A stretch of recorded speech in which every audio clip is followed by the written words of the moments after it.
3 মাস পর পর অর্থমন্ত্রীকে সংসদে বিবৃতি দিতে হবে এই মুহূর্তে অর্থনীতির পরিস্থিতি এবং বাজেট বাস্তবায়নের উপরে। বিগত সরকারের বিভিন্ন সময় তারা এগুলোকে অবজ্ঞা করে গেছে। গণতন্ত্রও ছিল না, সংসদও সেই রকম ছিল, বিবৃতিও হয় নাই। আমরা এবার ঘরে ফিরে যাব না। এবার আমরা সকলে মিলে যেটুকু পাওয়ার সেটুকু আদায় করে নেওয়ার চেষ্টা করব। আমাদের দিক থেকে আমাদের ক্ষুদ্র উদ্যোগে আমরা কি করতে পারি? আমরা যেটা বলছি যে এই মুহূর্তে যে এই সমস্ত তথ্য উপাত্ত দিয়ে সরকার বাজেট করেছে তাতে 30শে জুনের হিসাব কিন্তু নাই। সবকিছুই কিন্তু সংশোধিত বাজেট, সামষ্টিক মধ্যমেয়াদী যে পরিকল্পনা সেটাতে গত সেপ্টেম্বর অক্টোবরের তথ্য। ওখানে ফুটনোটে, ওখানে পাদটিকায় বলেছেন যে এটার ভিতরে যুদ্ধের প্রভাব দেখা হয় নাই, আগের তা নাই। ওনারা তো এটা তো অসত্য ভাষণ করছেন। আমাদের কাছে যদি তথ্য থাকে ওনাদের কাছে তথ্য ছিল না কেন?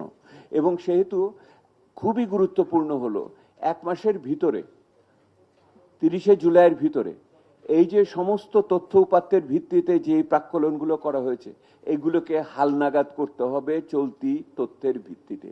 হালনাগাদ যদি না করা হয় তাহলে আর্থিক শৃঙ্খলা রক্ষা করা এবং বাজারকে সিগন্যাল দেওয়া, সংকেত দেওয়ার ক্ষেত্রে দুর্বল একটা অবস্থা হবে এবং সরকারও কিন্তু বিভ্রান্ত হবে।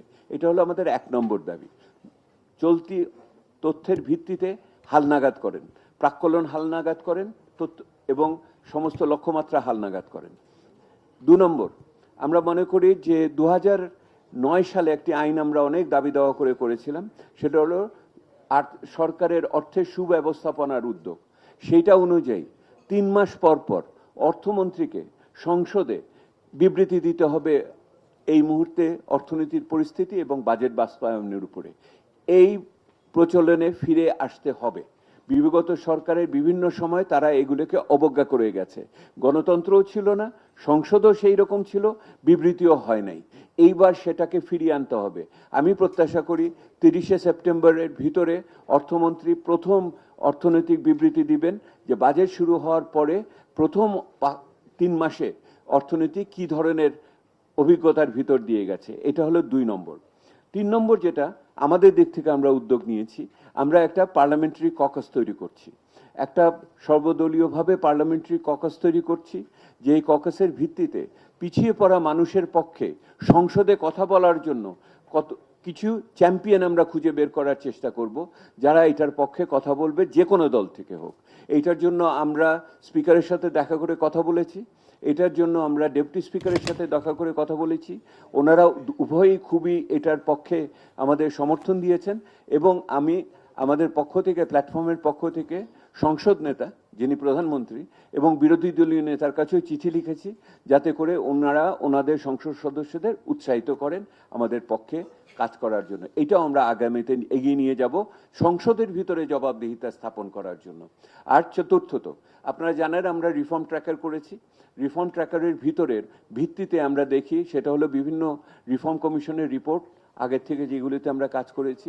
2 নম্বর হলো বিভিন্ন নির্বাচনী প্রতিশ্রুতি যেগুলি দিয়ে দেওয়া হয়েছে, সেই নির্বাচনী প্রতিশ্রুতিগুলোকে আমরা মূল্যায়ন করব।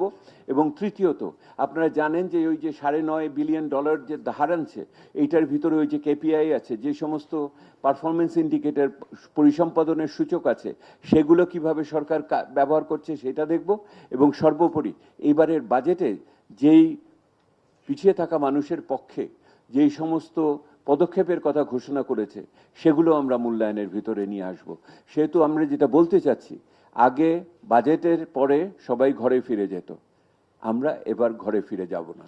এবার আমরা সকলে মিলে যেটুকু পাওয়ার সেটুকু আদায় করে নেওয়ার চেষ্টা করব। একটা অভ্যুত্থান উত্তর সমাজের ভিতরে বসবাস করছি, মানুষের প্রত্যাশা এখন অনেক, একই সাথে মানুষের অভিজ্ঞতাও অনেক। সেহেতু আমরা মনে করি অন্য যে কোনো সময়ের চেয়ে এইবারের বাজেটের যেই সম্ভাবনাগুলো আছে সেগুলোকে কাজে লাগাবো, যেই ঘাটতিগুলো আছে সেগুলো পূরণ করার জন্য চেষ্টা করব। এই কথাগুলো বলার জন্যই আজকে আমরা সকলে মিলে মিলিত হয়েছি। ধন্যবাদ আপনাদের।